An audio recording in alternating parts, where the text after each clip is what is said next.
बचपन से इतने ज़्यादा क्रिएटिव फील्ड में रहे हो, एक्टिंग, डबिंग, इतनी ज़्यादा डबिंग की है आपने, you have made people's childhood as they say, but बड़े होकर आपका करियर ऑलरेडी चल रहा है क्रिएटिव फील्ड में, why did you choose to do a full fledge full time job और उसके साथ साथ ये करियर? या बिकॉज नॉर्मली ऐसा नहीं करते लोग. करेक्ट.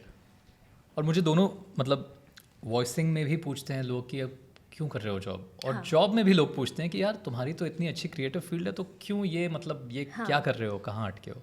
आई थिंक जैसे मेरी वॉइसिंग की करियर शुरू हुई ना एक्सीडेंटली, यहाँ वहाँ से पुश होके मैं आ गया, तो थोड़ा बहुत इंजीनियरिंग तो मुझे करनी थी, मतलब I wanted to get a good degree, जिसके बाद मैं फिर वॉइसिंग में फुल टाइम या ऐसे कुछ सोच रहा था मैं कुछ खुद का करूँगा. जैसे मैंने कहा फाइनेंशियल क्राइसिस हुआ तो मैंने MBA भी कर लिया, और MBA के साथ साथ मेरी तभी कैंपस प्लेसमेंट हो गई. I got a good college. मैंने कैट हड़बड़ी में मैंने कैट CET ये सारे एग्जाम्स दे दिए थे. मेरी CET मतलब महाराष्ट्र की जो एंट्रेंस एग्जाम होती है उसमें 98.7 कुछ परसेंटाइल आ गए.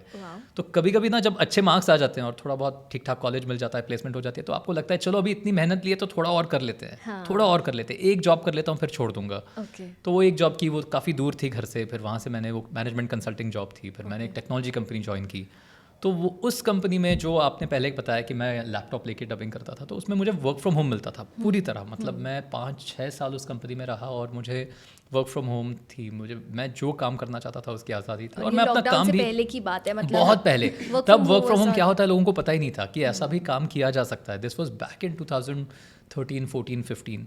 और तब मैं प्रैक्टिकली दिन भर डबिंग करता था. जॉब का भी मतलब मैं काम कर रहा था, I was balancing both the things, but job में भी ना वो ऐसा जॉब था कि कभी काम आ गया, कभी 2 दिन का ब्रेक मिल गया, फिर अचानक 3 दिन बहुत काम आ रहा है, तो मैं मैनेज कर पा रहा था.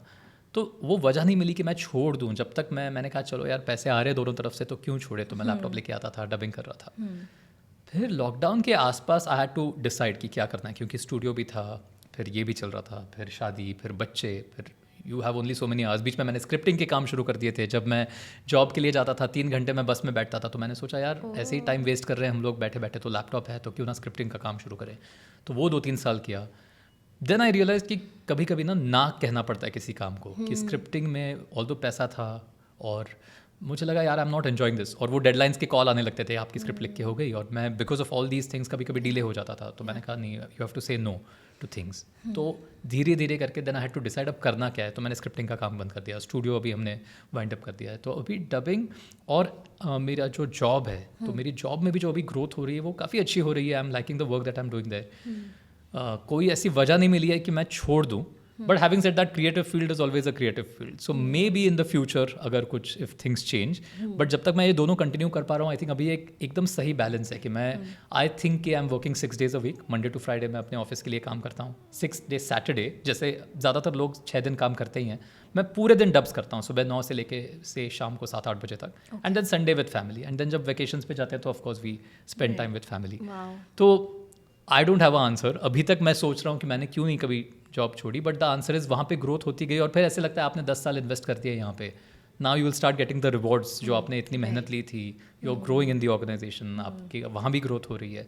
तो चलो थोड़े दिन मज़े ले लेते हैं इसके till the time last. Perfect balance, मतलब you are again an example to a lot of people कि हाँ, जॉब के साथ साथ भी ये काम किया जा सकता है. करेक्ट. बट मैं एक बाकी सबको ये बताना चाहूँगा कि जो मुझे देख के खासतर लोग कहते हैं कि यार आप तो जॉब करके ये डबिंग कर रहे हो, तो हमें भी कहीं लगा दो, या मुझे भी वीकेंड्स पे मैं फ्री रहता हूँ तो मैं कर सकता हूँ डबिंग.